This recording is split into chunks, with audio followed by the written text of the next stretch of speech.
200 million life. 200 million life. I don't That's know the if I can one-shot this terrain, one, guys.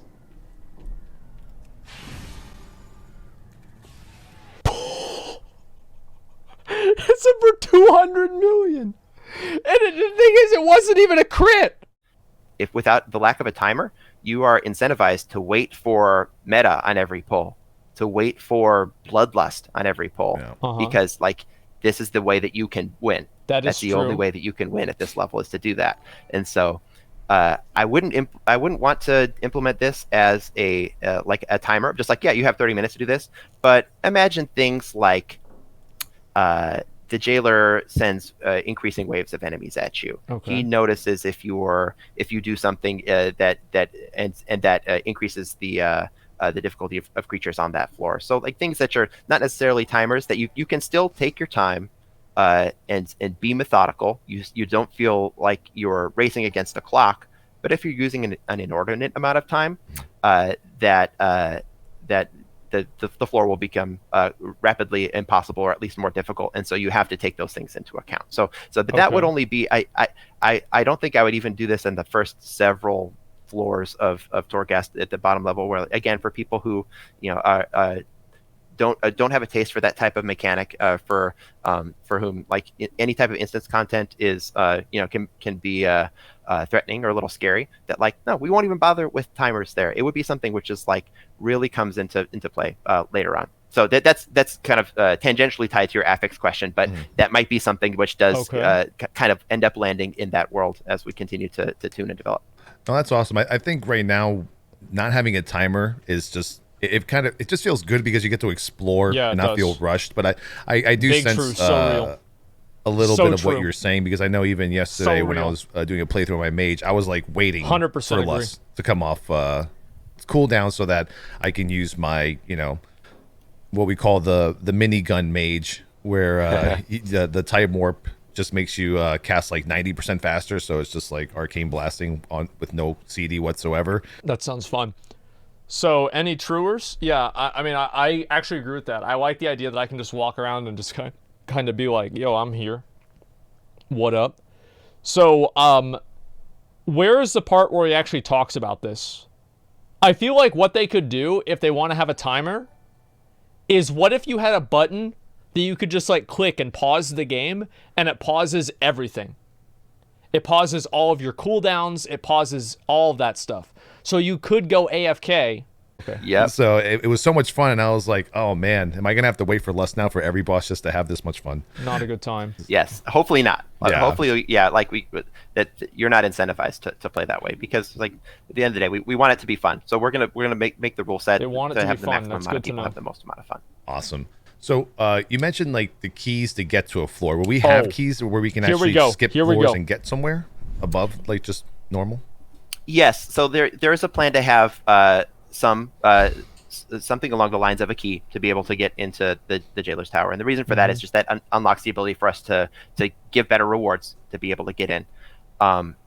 So I don't have a final design, but I can maybe bounce a pitched design off you to see how this lands. And see how you think this works as far as key acquisition goes, as compared to say something like he's the pitcher, we're the catcher. Visions. We compare Torghast in a lot of cases to an older feature, the Withered Army training from Suramar in Legion, right? It's kind of similar to that, right? Do you guys fucking remember whenever I would go online and I would do Withered Army training, and I would turn up Queen really, really fucking loud, and we would do it every 3 days, man. And then that one time that I was almost done and I got DC'd, that was so fucking fun, man. So imagine a system like that, where that was a world quest which came up every 3 days. Yeah. Something similar happens here, where every 3 days your covenant will give you a key just for free. You have a passive key income to Torghast. So you have that, and you can go run this without any input once every 3 days. Or maybe it's a system, something like the way that you can, for increasing amounts of currency, purchase keys like you do reroll tokens now. So something like that, but something from your covenant that you can kind of get some basically for free. In addition, if you'd like to run Torghast more, you can go to the Outdoor Maw the area, around Torghast, which is a zone in and of itself. And through gameplay there, you earn a currency called Stygia, and spend that Stygia to purchase additional keys to the Jailer's Tower. Maybe that takes, 15 minutes of gameplay to purchase one of those. So you have some gameplay outside of the tower that requires you to. So you can't just spend the entirety of your time in the tower. But if you want to spend a lot of time in the tower, you can. It just requires spending some time in the Maw, and that's also limited as well. What do you guys think about that? I think that's fine. Just being able to do it infinitely over and over and over with no sort of throttling mechanism at all. I don't think that's good, because it feels like if people do that, they're just going to burn themselves out. Like Blizzard, I do believe at this time in the game, this state in the game, they have to really worry about giving players the tools to burn themselves out. Because I think that's what happens so many times. Like players just fucking, they go so hard on something and they just completely burn themselves out. As if you spend a lot of time in the Maw, then you get the Eye of the Jailer debuff, and he sees you, and it becomes more difficult. But then you can spend that off with Anima, which you get in other zones. So so you go play other zones to get Anima to pay off your Eye of the Jailer, to go run that some more in the Maw to get some more keys to run Torghast. So there exists a system where you can play the Jailer's Tower as much as you want, but you can't play the Jailer's Tower and nothing else. You can't just do Torghast without spending time in other parts of the game. Right. What are your thoughts on that? Good. I mean, I do like the way. Look at that. The dev actually asked Towelliee what he thinks. Like, that's great. That's actually good. He just asked me. He's like, well, what do you guys think? What do you want to see? Like, that's actually so good. And what I hope they do, what a good developer does, is he listens to what people say, and he hears what they want, and then that developer in turn takes what they say and they figure out what the player needs. And just giving the players what they want is not always the solution. Giving the players what they need is the solution. And a good developer can distinguish between those two things. You can get keys, as you're explaining it, different methods, different content in the game to get it. Kind of reminds you of just getting coalescing visions from doing dailies and then turning those in to get the vessel eventually to go in. I think what a lot of the community is I guess trying to get a feel for is kind of like what we have right now, right? Like we play every day, do all our dailies, do everything we possibly can, and we get about 6 vessels to get into a vision. So I guess what would it be, do you think, is there like a number you guys have in mind for Torghast? Like how many keys would you think is reasonable for an everyday player who does their dailies every day and does everything they possibly can to get all the currency needed to then exchange for a key? Just like an average player that does every single daily, every single day, and everything that they can. Yeah, just an average player. Okay. Towelliee. I don't think we think about it as like a max number that way, because it with this system, at least the one that I kind of pitched a minute ago, it's actually ungated as far as like I guess there's probably a maximum amount of anima you can get per week, but it's a very large number, and it requires a level of play that few players get to. So instead, better way of thinking about it is that if you're really interested in playing Torghast, you can play in Torghast for a certain percentage of the time that you're playing. Maybe that's for someone who wants Torghast and nothing else, maybe it's 35% of your time. So like you can spend, if you're playing 10 hours a week, you can spend 3 hours there. If you're playing 40 hours a week, spend 12 hours in there. So that like, because again, like it is something which we want to be rewarding. You feel like you're getting a lot of rewards out of climbing Torghast, but to do that, we need to make sure that it's not the only thing. We want to make sure that we don't have any systems where like the best way to play also is to play one system until you get sick of it, right? Like yeah, I've never had that happen before. Just like the best way to get some sort of a resource is you just do the same thing over and over and over and over and over again, infinitely, and then that's pretty much it. Like I don't know, man. Like this is I don't know, man. I'm glad that they've acknowledged these things as problems, though. That's what I have. The devs done this many interviews in the past with streamers and content developers. Actually, that's a good question. Have they ever done this many interviews with like streamers and like content creators and shit like this before? Because I don't feel like they have. No.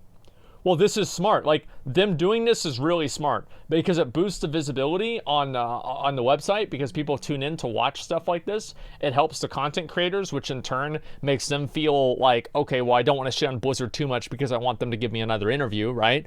And it actually, like, that's not necessarily always a good thing, but overall, I think that it's probably better for the game that we do see more interviews and the developers being more transparent. That's something that I feel like Blizzard's done a lot of, and especially Ian. Like, I like whenever Ian is talking about some stuff, and he's just like, yeah, we kind of fucked up on that one, and yeah, it didn't really work, and, you know, it is what it is. Like, I prefer that much more to, you know, people that are just like, oh, well, you know, we'll see what happens, and they're just, like, really tight-lipped about everything. Because you can never really know what's going on. There's value in having incentive structures that send you to different parts of the game. So that's where that thought process comes from. I understand also that like it's super fun right now to play Torghast ungated, just to go in over and over and over again. And there's a couple goofy things that come out of that. Like right now you can walk in without a key and see the very first anima power that you get and like, oh, this isn't good, leave, come back in, leave, come back in. Really? It's a good idea. That does not necessarily engage in gameplay make. So no, like that's one of the risks, but there's other risks involved in just like giving ungated access. But you know, maybe there exists a world where we can have a mode of Torghast which is ungated, which rewards you things like cosmetics and things like that. And that's something that we'll look into, and for sure, if we think that makes the game again the most fun for the most amount of people, we'll do it. Okay, awesome. Now, with all the anima that we're seeing right now in the alpha, I'm seeing like I'm getting to like floor 11. And I have like 40 plus anima powers. Is this going to be normal on live, or is this just a testing phase? Is this just for the alpha phase? It's not intentionally high, but I think it's probably a little high right now, just the number of powers you get. Yeah. So stepping what back, I've seen from some people is like, it's like you get so many anime powers that you're actually just One Punch Man. Like, let me show you guys a clip.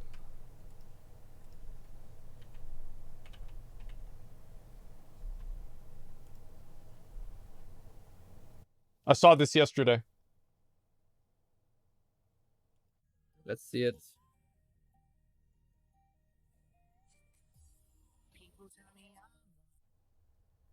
Got him! Look at that. There it is, dude. All right, watch. It gets even better. It gets even better. Look at this. Guys, fucking ready? So this dude has, look at his fucking health, real quick. He's got 5 fucking million health. 5 fucking million.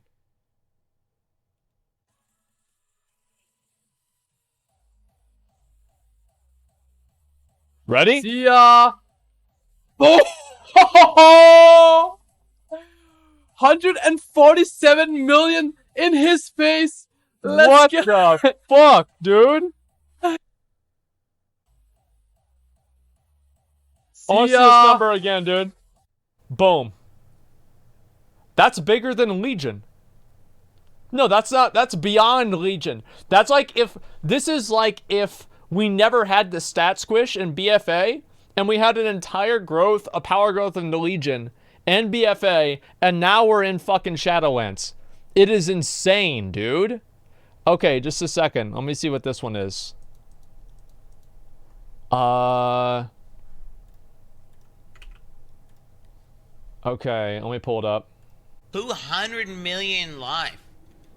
200 million life. I don't That's know if I can the watch this terrain, one, guys.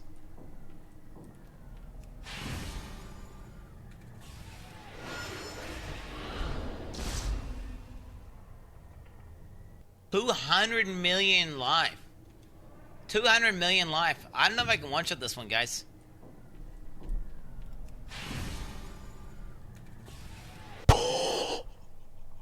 It's for 200 million. And the thing is, it wasn't even a crit. It wasn't even a crit.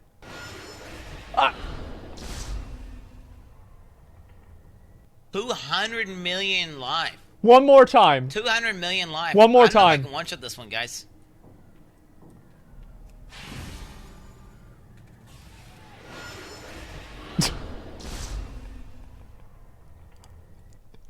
It is kind of cool, to be fair. Oh, yeah, here's another one. This is the terrain. Look at the terrain. Wait, okay, I need to... Here we go. I fucked up the rune a little bit. I need to do it without rune, but it's this fine. This is supposed to be the unkillable monster. I didn't know he would fucking engage me like that. And... boom. Immediately half fucking health. Wait, what the fuck? Did so much damage to delete. Just delete it. Just get him out of the map, dude. Get him out of the fucking map. I don't want to see that. Without Rune of Power. Yeah. This is going to be so fucking fun to play, man. I'm really excited. Holy shit. Let's see. Is there anything else really interesting here? No, of course, probably not. Except for this one. This one's probably a good video. But anyway, this is fucking insane, dude. Let me go ahead and read the rest of this, okay? The way we think that you should get powers is, okay. I think you should get some, like, there's typically one on the end of every floor, right? Do it. So you'll have some where you defeat a boss, or there's sometimes just an unguarded chest there with some anima at the end that you can, an anima cell you can get.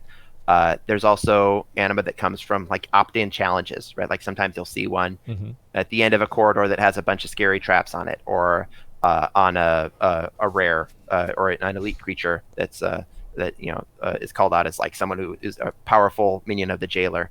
And then there's also you should always have the constant threat of like, I can just kill a creature that's wandering around non-elite, and they might drop a power as well. So you're encouraged to hunt around and be thorough and find as much as you can.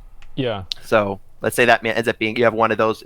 One thing that I hope they do in Torghast is they will add, like, imagine like in every like so many levels or floors, there's like a floor where it's like a pathway down to the bottom, and it's like a floor within a floor of like a really, really difficult challenge that gives a really good anima power. So like imagine you go all the way down to like, one of the floors, and it's like in the basement or some shit, and it's like a torture chamber, and there's a big dick mob, and you have to beat his dick in order to get like an epic anima power or something like that. That would be badass. Like Isaac item rooms, I've never played Binding of Isaac. I have no idea. Yeah, so you just have to beat his dick in order to get it. I'd love to see that. One of each of those every floor. That's about 3 per floor. So for a 6-floor run, maybe shoot for 18 or 20 anima powers. There's also some that'll come from the brokers that you're purchasing in the shackled brokers and so on. So yeah, maybe in a 6-floor run, let's say 20 is about right. So I've seen people ending up these 12-floor runs with closer to like 50, and I think that it starts to become overwhelming after a while. What do you mean, dude? That's awesome. But yeah, no, what he's saying is true. Like, it just becomes like you snowball and you become so powerful that you literally one-shot the boss that's supposed to be unkillable. Like, not only do you kill the unkillable boss, but you one-shot the unkillable boss. That's... yeah, the snowballing is a bit much. A better world is where those powers are maybe fewer, but maybe a little bit even more impactful. Yeah, and if you want to link the clip again, I'll look at it. Impactful. So there's tuning to be that could potentially be done there for sure. Oh, absolutely. Because one of the worries I see people talking about is like, oh man, what a hell of a weak aura I'm gonna need to track all these anima powers directly on my screen without clicking on the little anima power button, because the UI. All right, let me see this clip here. We're gonna look at a couple. We're gonna finish this, and then I want to actually try this out myself. Blink no CD, mana cost or GCD. Every blink gives a mirror image. Upgraded mirrors to cast GPI.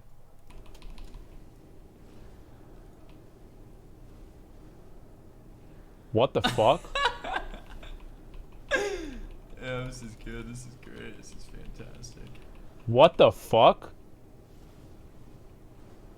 So they're just And this is it, chat. And we have beaten the game. And so it's just spamming Shimmer. Destroyed the game. Look at that. Look at them all. It's like he's a fucking multi-boxer. Jesus, man, that's insane. Being OP is possible, but it requires getting lucky. Yeah, I don't know how. The thing with like getting lucky and shit is the problem that I think with getting lucky is that if you get lucky in like in a single player game, it doesn't really matter. Oh, let me actually listen to the rest of this. It's great. You know, everyone loves their add-ons and how to you know, see information faster. But no, that's good to hear, because I mean, like, we were getting to floor 12 and I'm like, I don't know what I'm doing anymore. I just press buttons and everything's just exploding, and it's great. It's amazing. I don't know what's going on, but it's awesome. Yeah. Yeah, I'm encouraged to see what sort of creative UI designs people come up with to support Torghast play. That should be fun to see. Absolutely. And the difficulty is easy, normal, hard. That's also just alpha, right? We won't be able to do Torghast on live and be like, I want to queue up with my friends or enter heroic, at whatever that normal, is. heroic, and mythic or anything like that. Correct. Yeah. Okay. Even the very presence of that, you know, Wayfinder, I think it's called, the thing in that entry room is something which is there to facilitate testing. I would imagine that the I didn't know that the entrance hall to Torghast, or the lobby, as I've heard some people so lovingly refer to it, is something which will also be leveling up within the next couple weeks of alpha. Awesome. And now with, like, every time I've gone into a floor, almost every single, it's looked different, and it's so cool to see that. And I've seen some repeatedly, and others I've seen brand new, or even bosses. I haven't seen this boss, I haven't seen this rare yet, and I've done this already about maybe like 100 floors worth through all my characters. Like, how many iterations are there of these floors in the tower? You know, like, will like floor number 10 how look much different will it vary? like the first 30 times I encounter it, or like how did the team do all that? Yeah, so there's been a lot of, especially early on, iteration on exactly how much procedural generation we use for Torghast, and we have a lot of help as well, because there's some expert developers at Blizzard who are very good at procedural generation. The folks over in the other building who work on Diablo, we met with them and talked a lot with them about how they make their levels and spawn their creatures, and took some lessons from them. Like a little bit of like a history lesson. Actually, when we first started developing this feature, before it was even called Torghast, it was just, we knew we wanted to have this. I think it was called the Armory, the Jailer's Armory, or something. I don't know about that. I mean, like, really, the Diablo thing, I don't know how varied really is that. I mean, you've got like 2 or 3 different variables. You've got the tile set, which is like the map that it's on. You've got the mob types, and then you've got the boss. Like, I don't know. Something like that. You were going to get cool weapons. The whole point? Okay. That eventually ended up becoming anima powers. We made an A/B test where we had levels which were procedurally generated, and they were very, very plain. They were like cube-shaped levels of, with like square corners. It looked very, early 3D shooter Wolfenstein-esque levels. But they were procedurally generated. They were completely different every single time. And then we also made a version which used the Suramar dungeon, I forget the name of the dungeon, but the underground one. The Archway, yeah. Used like portions of the Archway, and it would like put in doors here and there to like block off portions of it, and to determine, okay, how much fun is it to actually have procedural generation versus fixed levels, but with procedural creatures in them. And it turned out it was really a negligible difference, if any at all. In fact, the other one like seemed better just because it looked better. And so because of that, we actually have the levels that you play in Torghast are fixed, curated, custom designed levels built by expert level designers and dungeon artists who know how to build this type of thing. That's probably good. There's a lot of them, but they're all kind of hand built. And you've also seen in some cases, sometimes they're very large, but portions of them are cut off. So you're playing with different portions of the level. As far as the spawning goes, the spawning is procedural for the most part. It uses some things that we've learned from islands, but also kind of merges that with the way that we've historically spawned dungeons. So you have the dungeon knows that it should spawn something of medium difficulty here, of high difficulty here, and it also knows based on where you're at, what type of floor ecology, it should be this type of creature or this type of creature. Maybe sometimes it's moss-worn Kyrians, sometimes it's shades, sometimes it's fire-themed Jailer's forces, and so on. But those creatures can change from run to run, along with the bosses and mini bosses and things like that. So it's heartening to me to hear that after almost a full day of playing that you haven't, you're continuing to see new things. That's great. That's what I'm worried about. We need to make sure that it lasts significantly longer than that. Yeah. So I would expect exactly. Even more breadth of creatures, of special things to start popping into. That's what I want to see. Special things. Like random fucking events and other types of cool different things that happen inside of Torghast that change per run, that modify your run and make it more unique. Like, oh wow, I got this event, or oh cool, I get to kill this mob. It's kind of like, in a way, like Visions, where like certain rares spawn and like certain items spawn, shit like that. I'd like to say it just like mapping and PoE. I think that's a really good place for them to start. Yeah. As we continue to develop. Yeah, treasure goblins. Yeah, so that was gonna be my next question. Like, how big is the actual fucking creature treasure list goblins gonna end up being for Torghast? You know, from now until maybe like That'd be mid cool. to end Shadowlands. Is it gonna be just hundreds of different creatures and models or whatnot? Yeah. There should be lots of stuff. So I mean, it's not gonna be infinite. There will be a lot. I think that like you're seeing almost all of the kind of the base layer of spawning now. So there's 6 major ecologies. Those are tied to the 6 subzones that you may have seen in there, which are Skoldus Hall, Fracture Chambers, the Soul Forges, the Coldheart Interstitia, Mortragar, and the Upper Reaches. Yeah, this makes sense. But I think that a lot of the variation will come with those special things, the mini bosses, the rares, the bosses at the end of levels, which are things that you may or may not have seen in previous runs. But also, there's even with roguelikes, which change every time, there's still a mastery curve, right? Like there should be something that you like, oh, I know how to beat this guy. Yeah, we ran it. Well, that's what's going to be. I mean, it's the same as like whenever you have like the same bosses and everything like that, it will be it will not take very long for people to be able to just kind of know what each of the mobs is going to do, unless they have each of the abilities change per mob, which would be probably a little bit too much, I would say. So I do like what they're saying here a lot. To him last time, and he has this big AoE Nova you have to run out of or whatever. That having a fixed number of creatures helps. Plus affixes would helps change give you that mastery curve of like eventually you will have seen most, if not everything, and know how to counter it and have mastered the system. Awesome. No, they look great so far. So I'm anxious to see what other kind of creatures you guys can spawn on top of us in the future. Yeah. Good. So now, just to get that out of the way, the broker and the bosses, they're fixed on their levels, right? So I can always expect to see the broker on this level and the boss on this level, or will that change at all?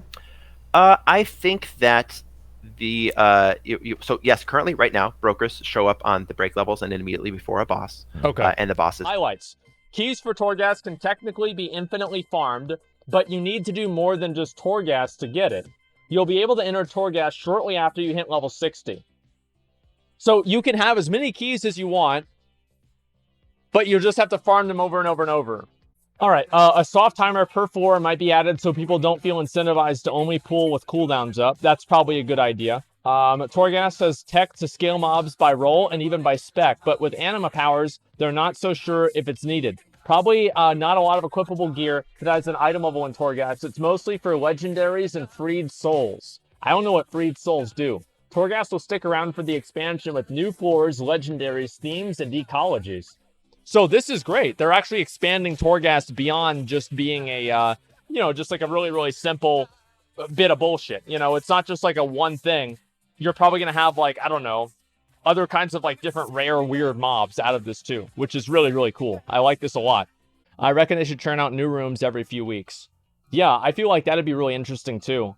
Because like one of the things with Torghast, the way that it seems to me, is that if Torghast, if you do Torghast probably for like 10 hours, you're probably going to know all of the floors and all of the layouts very fast. And I wonder if that's going to kind of bore people very quickly. And so that's what I'm kind of worried about, okay? But we'll see. You might see some important souls in Torghast, as that's where the jailer keeps his most prized souls. The Maw is an in-game zone where you'll have to prioritize what you want to do as you're timed due to the Eye of the Jailer debuff. Shit. Everything about this does seem promising. I'm not saying that it's going to be promising. I'm not saying that it's going to be great. But it certainly looks that way. It certainly fucking looks that way. And cautious but optimistic. Listen, Is it time for us to try it? Gentlemen,